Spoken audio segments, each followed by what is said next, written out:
அவர்கள் பெற்றுக்கொண்டார்கள்.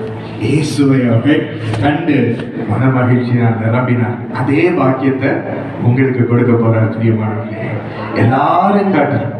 இயேசு சுவாமி நீங்கள் உங்கள் இதயத்தில் நீங்கள் காணும்படி செய்வார், உங்க வாழ்க்கையில காணும்படி செய்வார், உங்க ஊழியத்திலையும் காணும்படி செய்வார், எல்லா பாகத்திலையும் உங்க குடும்பத்திலே இயேசு சுவாமியை காணும்படி செய்வார்.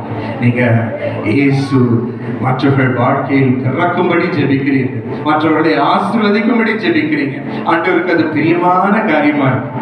இயேசு சுவாமி நீங்கள் காண்பீர்கள். பிரியமானவர்களே, அந்த பாக்கியத்தை தான் ஜெபம் பண்ணும் ஒவ்வொருவருக்கும் ஆண்டவர் கொடுக்கிறார்.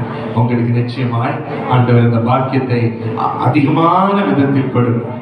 நம்ம இப்படி ஜெபம் பண்ணும்பொழுது, மற்றவங்களுக்கு ஜெபம் பண்ணும்பொழுது நம்ம வாழ்க்கையில என்ன நடக்குது?